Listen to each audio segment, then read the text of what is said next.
Hello and welcome to Who Are You? This is a reasonably well done sci-fi watchcast hosted by two former strangers, now friends, who are currently on vacation together. Yeah. In Right? the same room. Right? Not looking at each other awkwardly because of the table setup. That's definitely not happening. Yeah, that'd be weird. Yeah, this is our second episode. We've gotten to actually record in person. Last year around this time we were in Vegas for STLV. This year we opted for a more family-centric. There's 15 of us in a cabin here, if you can call this thing a cabin. It's pretty big, yeah. And we've been hanging out all week. You're going to hear random people in the background because we're in the dining room. So some of them you might recognize from other podcasts. Glow from Cool Girls is waving right now. Some of them you might never hear from again because it's family. Yeah. But yeah, we're here, and it's been a really great week. Yeah, it has. What has been your favorite part so far, Jafar? My sister staged the Spud Olympics yesterday. That was a blast. There were all kinds of events and everything. I meant to ask if, Spud was a nickname or something. No. Where did Spud come from? No idea. Okay. Taters. Cool. Yeah. Yeah, that's super cute. The Spud Olympics were great. Yeah. Jafar might think that mostly because his team did win the Spud Olympics. That's true. Speed puzzling is where it all turned around for us. We were in a steady second for most of it. Yeah. Ben and I tried to pull it out on the speed puzzle, but I was a little afraid when I heard that Jafar does speed puzzle for fun. So here we are. Yep. Yeah. I think my favorite moment so far might be that Brad coached my son to win his first ever Texas Hold'em hand really well. Yeah, that was fun. Yeah. Some late night poker. Straight versus straight, but my son got the higher straight, so whoop whoop. And then everybody taking care of Evie while I was in Chicago for a couple days. Yeah, she's a delight. Keeping her entertained and sending me cute pictures of her in the pool. That was awesome. Yeah. Thanks, Glow. All right. Well, we do have an episode of Battlestar Galactica to talk about. We do. I can see why you were excited for me to watch this one. Yeah. This one, we'll talk about it in 30 seconds into the episode, but there's been some discourse in the spoiler chat. Okay. Preempting this episode. Yeah. I want to hear everything they said. Tell me every single thing, leave nothing out. Well, I'm going to leave a bunch of stuff out. Damn. But not about this episode, which is season 2, episode 18, Downloaded. We rewind to 9 months ago, the initial attack on the colonies, and we see Caprica 6 wake up in her resurrection kiddie pool. These look gross. Of course, it's very gooey. Do you think they got these from the set of The Matrix and just repurposed them? Oh, yeah, because that would have been a little bit before this, right? So we just had some leftovers. You know, we used those Spaceballs helmets for everything. We're going to use the Matrix goo for everything else. Yeah, for sure. There are a handful of Cylons there for her when she wakes up, but not just Cylons. There's also a Gaius Baltar hanging out. Yes. I wondered at this moment, do we have a Cylon problem? But I'm still on team Gaius is probably not a Cylon because it doesn't make much sense. Just doesn't make sense. So this is what I had aforementioned. The spoiler chat had about a month ago decided on, someone had asked what we were going to call this character. We got a handful of options here. I'm not attaching names to who put them on there because I didn't ask beforehand. Yeah. Okay. So sorry about that. You'll get your credit if you claim it Yeah. in non-spoiler chat. Yeah, we've got Guy PT, Gaiku, Gracchus, and Pratt GPT. Okay, Gracchus is pretty damn good because Gracchus is really gross, and so is Gaius Baltar. Yeah, I'm a big fan of Gracchus. Yeah. Yeah, he's there to help guide her through Cylon politics. That's fun. Just like she's there to help guide him through human politics. Oh, yeah. I hadn't really thought that far on it. I had just thought somehow they've gotten their brainwaves scrambled together. And for some reason, she has Gaia stuck in her brain, and he's got her stuck in his brain. I don't know if this is ever going to get explained. I would like an explanation, but maybe any explanation I could get would not be satisfying. So Yeah.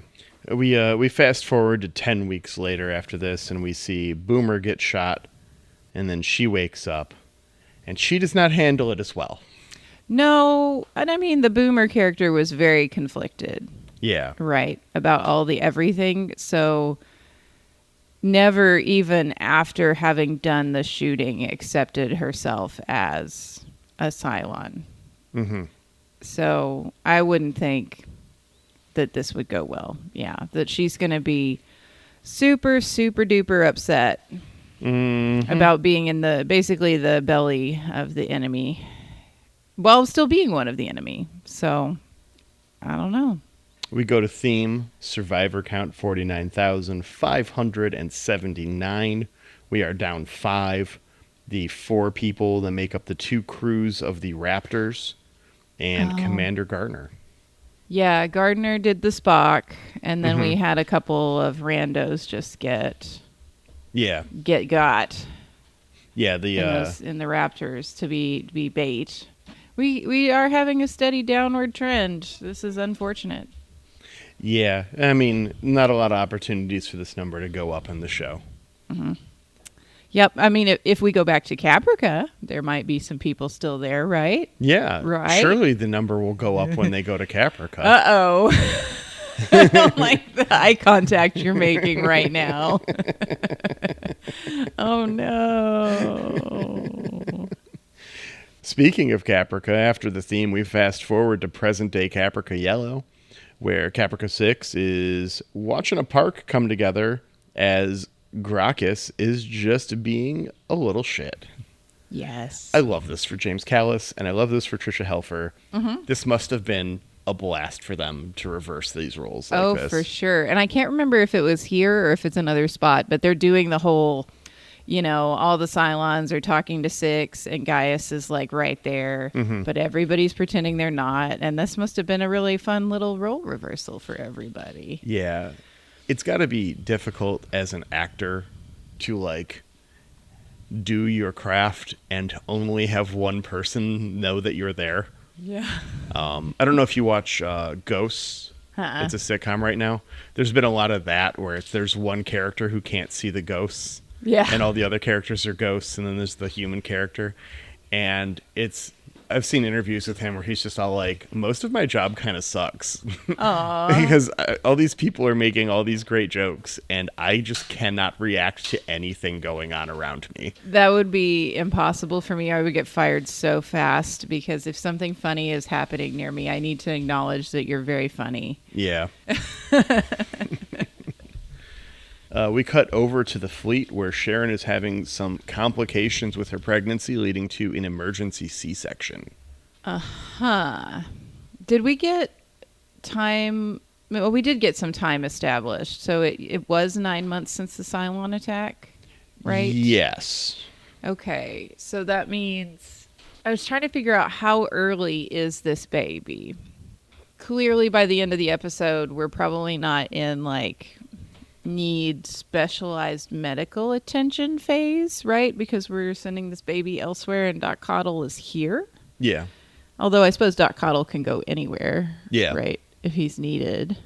But it must be at least 8 months along, is what I'm guessing. That would make sense. So 10 weeks later was Boomer getting shot, which is around the time that they're on Kobol.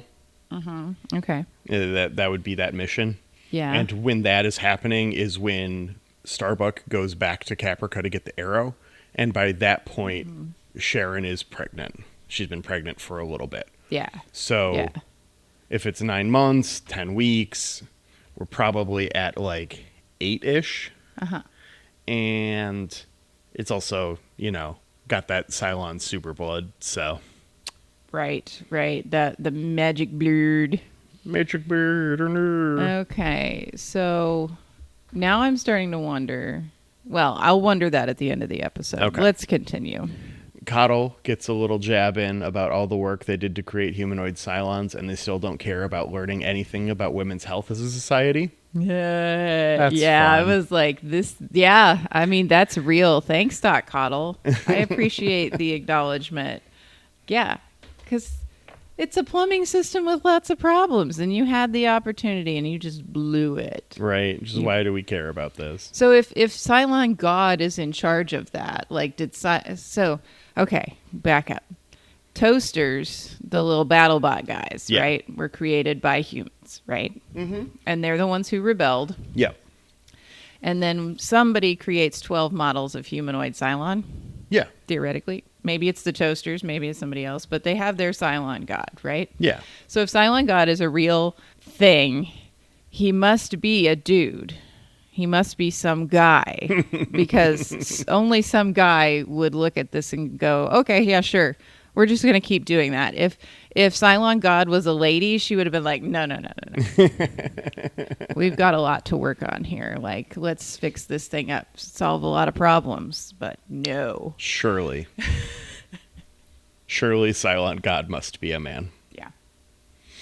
Caprica 6 and her state-assigned buddy 3 are hanging out. We hear that she's a war hero for having to spend time with Gaius. Okay, so remind me, 3 is Deanna. Xena? Okay. Yeah. Lucy Lawless. Okay. Yeah. And she goes by 3. It sounds Yes. like. Yeah. So I think I just used Deanna for the rest of my notes because it's kind of like the 8s or Sharon's. That most of them have a name like this. Do we know the Doral's number and the Leoben's number and the Simon's number yet? I don't think we do. Okay. I do. Okay. So I will get to know everybody's numbers. I think they give us everyone's numbers. Okay. Interesting.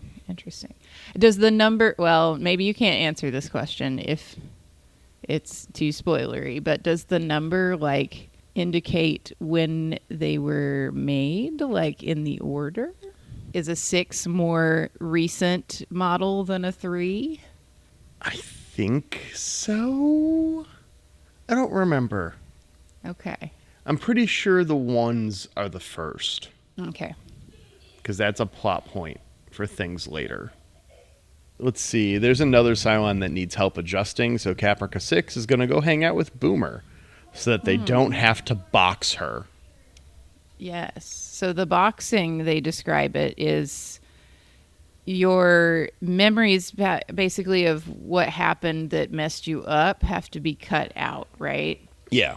And those memories are going to go away. Basically, this Boomer, who she is, too dangerous, got to put it on a hard drive and stick that hard drive in a closet. Yes. And not let that continue. Yeah. So this particular Boomer will get downloaded into exactly that, a hard drive and not a body. And that's just it then. No more. Yep. No more resurrections. They're not going to try and cut her up and save her or anything. They've got plenty other ones. Yeah. What a bummer. Yeah. Gaius here takes a minute and says Cylons would literally rather condone an immortal to unexistence than let them go to therapy. No, okay. That broken clock just went ding. But overhead all this is Anders and Jean are plotting. Yes. Yes, they're going to do a terrorism. Yes, right? that's the plan. The plan is to do a terrorism. Yes. In the background here on Caprica Some, we've seen a little bit of like other Dorals, I think. Yeah, there's a bunch of Dorals running around. I didn't notice when I watched it, and to be honest, we've already had this discussion off pod. I was not in my best physical health state when I watched this episode. I was feeling pretty sick. Yeah. But I didn't notice a single Leoben. It was like Dorals and There's 3. a couple Simons. Oh, okay. Yeah. Yeah, I don't recall seeing a Leoben either. Yeah, weird, right? Maybe they just couldn't get the actor for the day. Sure. Whatever. Yeah. That would be so fun, though, to be a Doral or a Simon in this episode. And basically all you do is you're just running around in the background, like... Just being an extra. Just being an extra, doing stuff. But like 20 times. Yeah. Yeah, just like every scene where they're not chatting privately. Yeah. Sharon's C-section is successful. And Hilo is that project manager who just wants to micromanage everything but has no idea what anyone does or how they do their job. And they're just asking so many questions instead of anyone just letting anyone do their job. Yeah. Yeah. Yeah, that's Hilo. That's Hilo. He's definitely got like, I am white guy, so important. Yeah. And I am dad, so am important going on.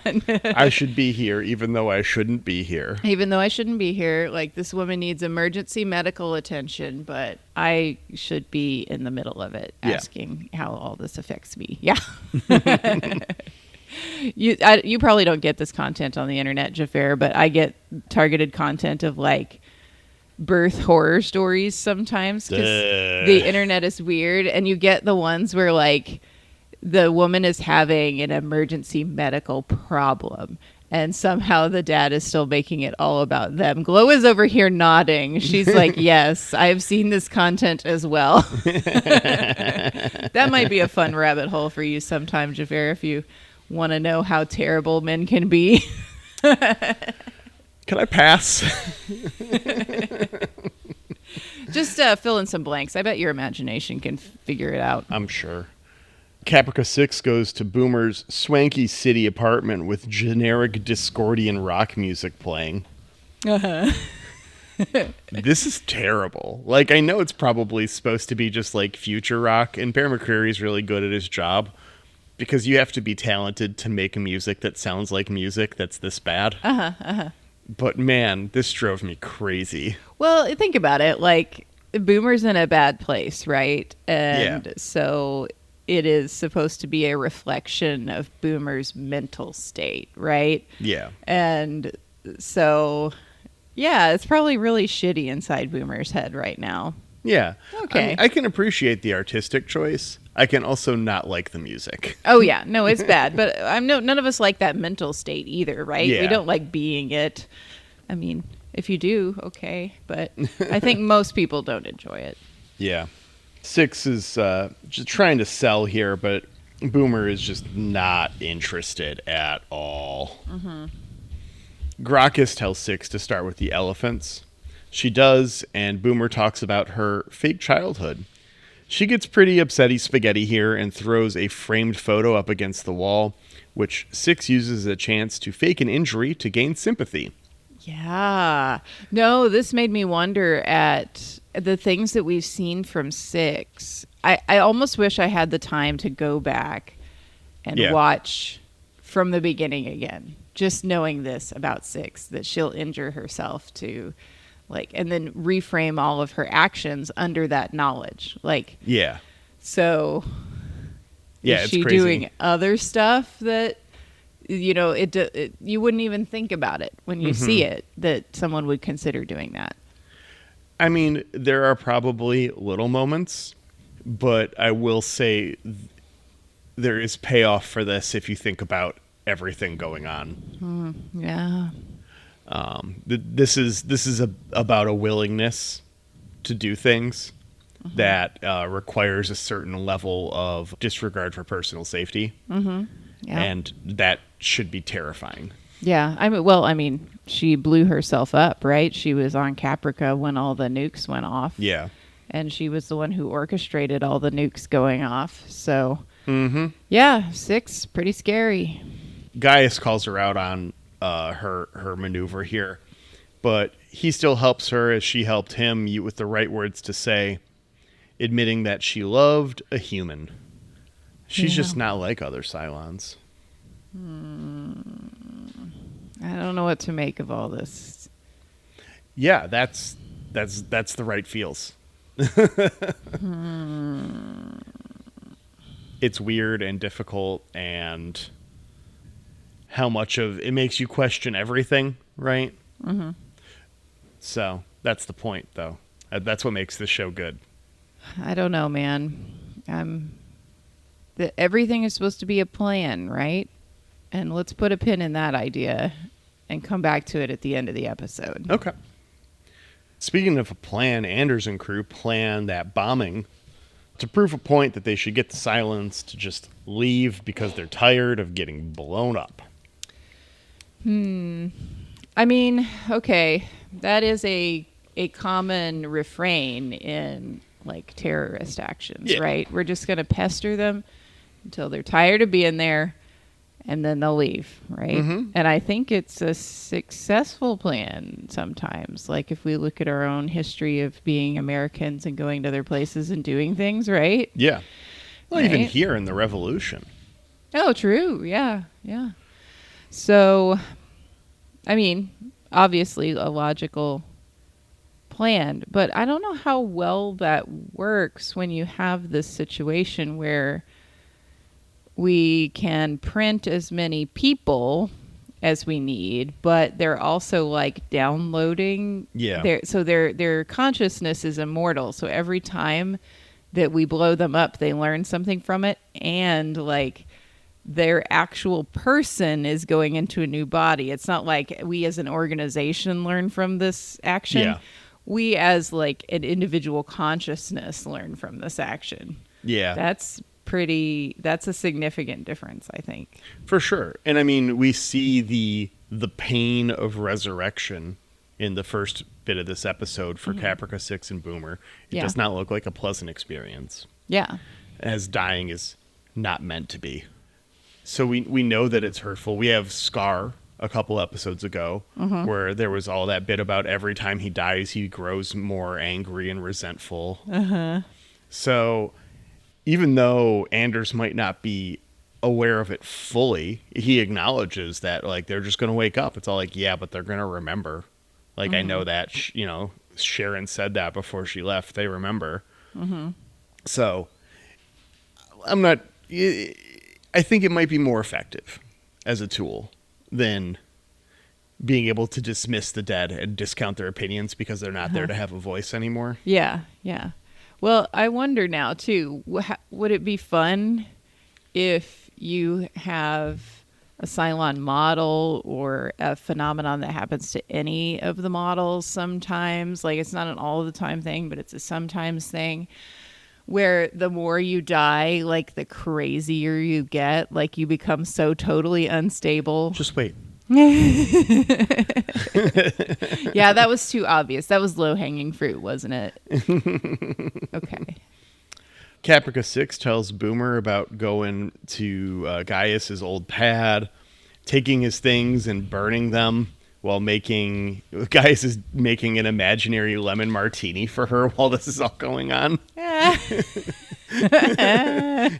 He's like sipping the martini and he hands her one, but there's nothing there. Like she reaches her hand out in one of the scenes and nothing's there. Such a great move. Yeah. Boomer tells Caprica 6, though, that Gaius is still alive and is the vice president. This is wild to me that this has not come back to Caprica 6 yet. Like, did they just not talk about how the war is going over in Galactica? Like, because there is no war in Bossing Say. Oh, yeah. Yeah, because, I mean, if it was common knowledge, Gaius is right up there. He, like you said, he's vice president. Like, he would be discussed.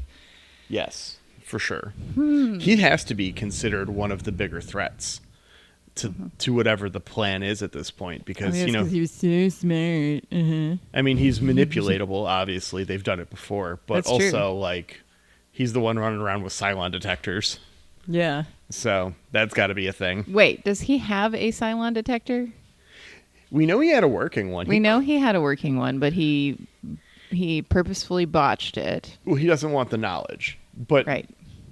they can't control that changing for him, So yeah, we know that it was magic blurred in the baby that was so important, and it seemed like his Cylon detector was a blood test. So is it all Cylons don't have the blood type? I mean, I feel like they just handed Coddle a Cylon detector where they throw cancer cells at in a tube and they throw blood on it. But we never talk about this. You're so right, though. They've got to still have some cancer cells running around. Like, even if They have to find someone else with cancer. There's someone else with cancer there, though. There's got to be, statistically, it right? might just be Hera's blood that's magic. Or no, it's Sharon's blood, right? Is it Sharon's blood or Hera's blood that they give Rosalind? It is Hera's blood that they give Okay. Rosalind, but how would Hera's blood come out so magical if Sharon's wasn't at least a little magical? Yeah. Right? I feel like this is something you follow up on, but they don't. Hey, Ron. Hey, Ronnie D. Someone at STLV right now. Papa Dama, Ty, Rosalind, and Baltar discuss what to do about the baby. Adama's all like, if it's good for the Cylons, it's bad for us. And Baltar's all like, yeah, but it's half human, guys. Half human. And 6PT is in the you're going to have to do something. I suddenly care about this again boat. Yes, she just hopped right back on this boat when she was writing so hard for President Gaius and the baby wasn't coming up. Because it's just like one line of dialogue, right? Yeah. You could have been like, I need you to be president because baby. Because that's how we're going to save our baby. But she wasn't doing that for like 2 or 3 episodes. Nope. Anders and crew go to blow up the cafe as we see Caprica 6 and Boomer hanging out. Diana is fragging with them. They show up. And Gaius is just reminding them that the plan is to box Boomer here, regardless. Anders and team set the explosive. It goes off in a few minutes. This is all cutting back and forth a ton. They tell Diana that Boomer has decided to move out and try to play in. Maybe she can be rehabilitated to Cylon society. So they conveniently leave the cafe as a Centurion patrol is going through the parking garage and finds Anders. Anders distracts it long enough for the bomb to go off, and it's like right next to him. They have the some sort of like cigarette-based trigger system. Like when the cigarette burns enough, then it's going to fall. Yeah. And set the...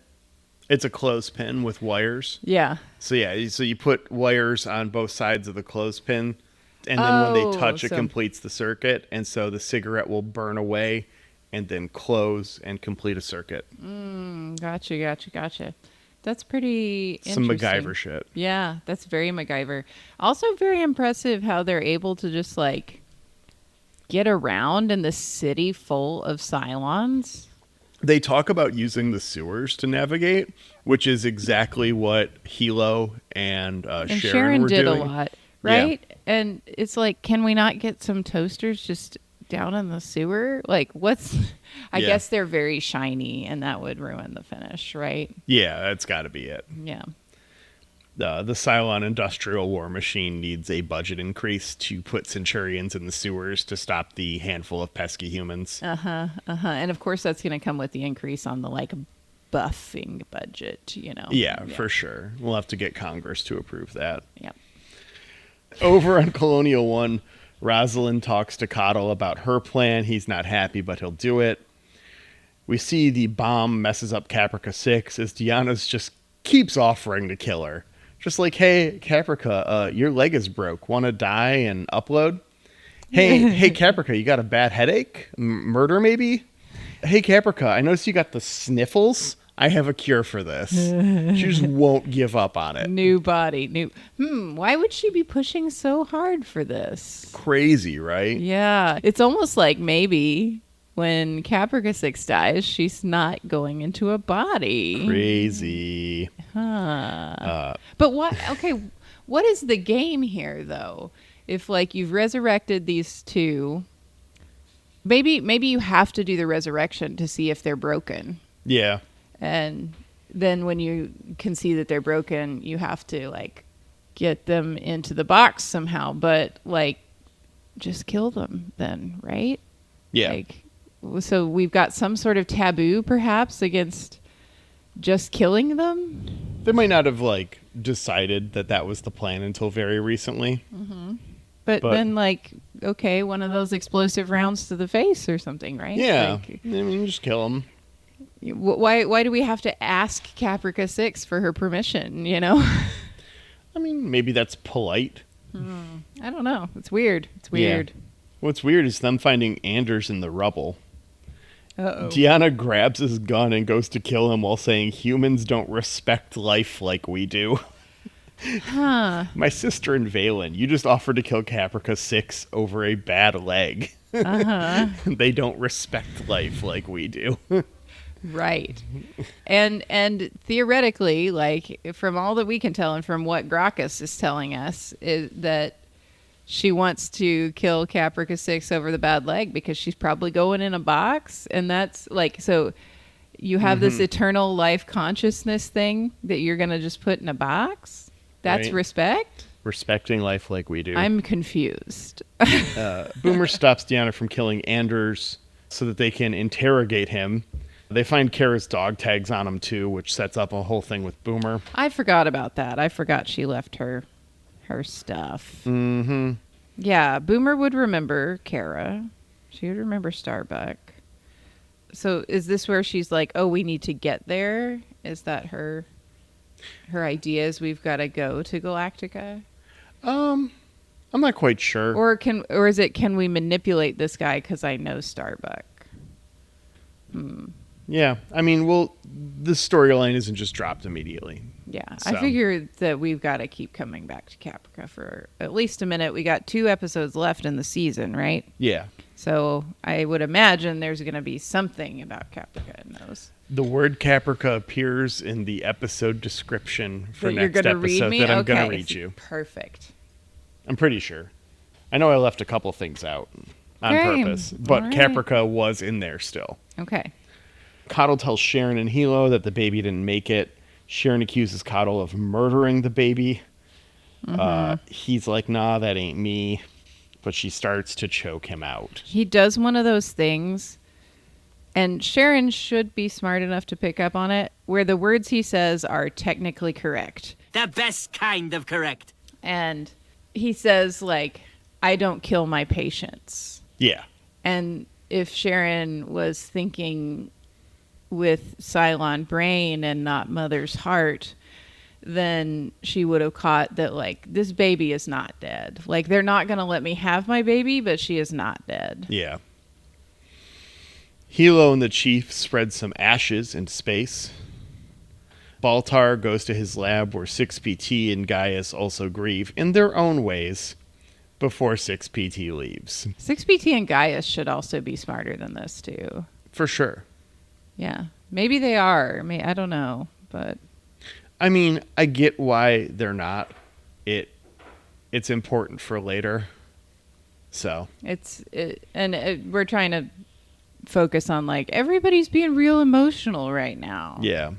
And Rosalind's real smart to play it this close to the chest. And it's like, she knows, Coddle knows. I'm not sure Adama knows. Does Tori know? Tori helps set Tori's it up. got to know. Yeah. We meet Maya, who has adopted the baby after just losing hers. Rosalind thanks Coddles for his help in the deception, the old switcheroo. Yeah. I'm really glad that Sharon didn't, like, succeed in choking Coddle to death. Yeah, Coddle's great. Yeah. I need more of his just vibe around. Mm-hmm. But also, like, that'd be really bad to lose your only doctor. Yeah, he's important. He's got some plot armor. Over on Caprica Yellow, Anders wakes up to what is going on around him as Deanna, 6PT, and Boomer are all kind of not quite fighting about what to do, but there's definitely, like, it's the kind of thing where if I feel like I were to walk into that room, I'd just be like, and very slowly walk out with my hands up, just hoping no one noticed me. Yeah. It's not a place you want to be. This is real awkward. I don't need to be here. Yeah. This is where Gracchus figures out that they want to box both Boomer and Caprica 6. Tells Caprica 6, and she says the quiet part out loud. They are celebrities, individuals in a colony culture where the individual doesn't matter and where their voice is stronger than others. They're like a Hugh in a Borg collective, right? Yeah. Like, I was going to say the Borg Queen at first because the Borg Queen's a celebrity and all, but she's got like actual literal power, whereas Hugh was just like a dude who kind of woke up and made friends with Geordi. Like, cute episode. So, yeah, interesting. Yeah, they've spent time with the enemy enough to know that they are also individuals. They have souls. They aren't some faceless evil menace to be wiped out like it's been sold to them. Maybe the genocide was wrong, is a thought that they are capable of having. Oh, no. Unlike most Cylons. Deanna insists that they're corrupted by their experience, and Caprica kills Deanna to save Anders. They give him the dog tags and the gun, and they have 36 hours before Deanna's resurrection to change Cylon society. Oh, so there's like a delay in the downloading. Like, this is a very slow Wi-Fi signal. So Caprica does make a point of being all like, because so many Cylons here just died in this bombing, oh, there's a backup. There's a queue. There's a line. She's stuck in the queue. She's stuck in the queue, exactly. Gracchus tells Caprica that he loves her at this moment. Boomer agrees to this plan. They are rescued by a Doral and some toasters. And we get a shot of Maya on the baby to credits. Little worried about that. Yeah. Little worried about that. You will be. That's normal. Yeah. So, on a scale 1 to 12 colonies, how do you feel about this one? I mean, this was like a clear increase for me from the last few. Yeah. Like, this is a great episode. It was really good. And, you know, when you finally get some of that payoff to some things that have been happening, it's like, thank God. Yeah. Of course, some of that payoff just came with more questions. Like, yeah, I mean, it's season 2, so. Yeah, like, are Boomer and Caprica 6 really working towards something better? Like, or are they just stuck in the plan and this was all part of the plan? And I don't know. Was it? I'm so scared. That's the question you're supposed to be asking. Yeah. And it really does make you want to go into these last 2 episodes. Like, I know when you have this kind of show, you're going to have to really ramp it up for the penultimate and then the season finale. It ramps up. You don't even, like, you don't even know. I'm so scared. And then I have 2 days of driving starting tomorrow. So am I going to get to watch any of it? Oh, I hope so. This is going to be the kind of one where you're going to watch the next one, and then you're going to want to watch the next one after it. And I'm not saying don't. But I am saying if you thought you wanted to watch one after the next one, you're really, really going to want to watch one after the finale. Oh, boy. So be prepared for a couple, or maybe recognize and watch one so that way you don't get too far ahead of yourself. I mean, your call. Well, I'm by necessity going to have to slow down because I'm definitely not watching Battlestar Galactica in the car. That's a Rubicon I'm not going over. But, yeah, no, for me, I'm going to put this, I think, at 11. Yeah. Because, like, it ramped up really good. I want there to be one last, like, room to grow in the season if these 2 episodes can really pull it out. But I was really glad to see some of these answers about 6 in particular. Yeah, we learned quite a bit. And I guess, you know, it's nice to know that Boomer somehow made it back, right? Because that resurrection ship was hanging around. So did the resurrection ship, like, get Boomer and then send her on back to Caprica, you know? Or maybe we just hadn't gone far enough from Caprica yet. We will learn more about the resurrection ship stuff. At a certain point. Okay, so there's still more to go on that. Yeah. Than just knowing it exists. That ain't done. Okay. Good to know. Looking forward to it. Yeah. All right, what about you? Oh, I'm good with 11. All right. It's a really strung up. Part of me is all like, do I say 10 because I know what's coming up, but I don't really remember. I'm either going to love those episodes or it's going to be an F this episode. So we'll see. I don't remember. Yeah. I don't remember enough about how it goes down. The change of scenery was really nice. Like, I make fun of the Caprica, like, color grading and such, but it's nice to know, we're still out there. Anders is still out there. Yeah. We had to get reminded of his existence here. Really trying to throw some water on my Anders as a Cylon theory, but I'm standing by it, by gosh, that Anders is a Cylon. Okay. Well then, next episode is Season 2, Episode 19, Lay Down Your Burdens, Part 1. Mm-hmm. I gotta be scared of those two-parters. Oh, no. Chief Terrell seeks the aid of a priest amidst terrible nightmares. Kara leads a rescue mission to Caprica. Okay, finally. Rosalind and Baltar go head-to-head in a presidential debate that changes with a dramatic discovery. Oh, okay. I really hope the dramatic discovery is not the baby. If it were the baby, I probably wouldn't have felt a need to censor what the dramatic discovery is. Oh, okay. Which okay. is what I removed from the episode description. Okay, because I was like, man, that would... I'm kind of sensing maybe out of this baby storyline we're going to get, like, a creepy little girl at some point. I don't know if you could hear Glow start laughing over there, but, it just lends itself to a creepy little girl. Like, yeah. So I'm glad she's not the dramatic discovery, because that would probably actually end up with, like, a torn apart baby by the scared human citizens of the fleet. Yeah. So that would be a big, big bummer. I'm just waiting for the baby to get a name right now so we can stop saying the baby. Because I feel like we're talking about... Oh, I thought they named it Hera. Oh, has that happened? Okay. They did. No, they did name the baby Hera. I just didn't catch that it had happened. Yes. I didn't clock it. We referred to it in this episode, sir. Did we? Oh. You need some more Gatorade. I do.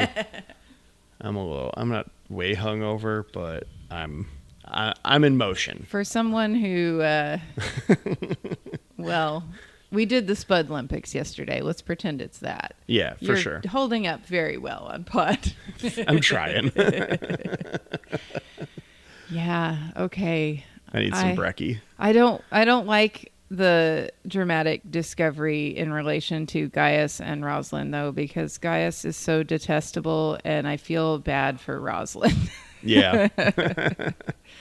We'll get there when we get there. We'll get there when we get there. And before we get there, we have to say a couple of thank yous.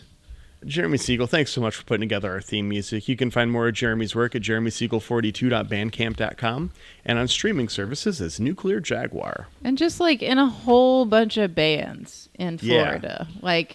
Like 5 bands or something right now. Yeah, because now I think the newest one I've been seeing on Facebook is Dirty Chai. Great for him. Great name. Yeah. Great name, and I'm sure great music, and also a great beverage. I used to love a Dirty Chai a lot. Yeah. And thanks to Angry Duck Time Machine on Instagram for the podcast artwork. Aaron, you're upstairs with a sleeping child right now, but thanks so much for editing this podcast in a couple of days. We appreciate the hell out of you. Well, I'm sure one child is sleeping and the other one is either playing with crayons or on your iPad. And thanks for doing that. That's been a lot of work this trip. This week, yeah. And I appreciate every moment of it. Yeah. And so, listener, if you want to hang with us. Oh, you know what? Jafar, I did a bad thing. I forgot to tell you my other favorite part of the trip. Oh, yeah. Yeah. When listener and Discord member Mark came and rescued me from Chicago and drove me back out here to the cabin, and we got to hang for like an hour or two. Yeah. And got to have a great conversation, get to know one of the listeners IRL, and also a Chicago dog. Yeah. So if you too want to someday rescue Laura from Chicago, join the Discord. And you too maybe could do this important service for your pod. Yeah, it's cool to get to hang out with Mark for a minute after you guys got here. Yeah. All right. Well, I guess we'll see you next week, Internet. All right. Bye.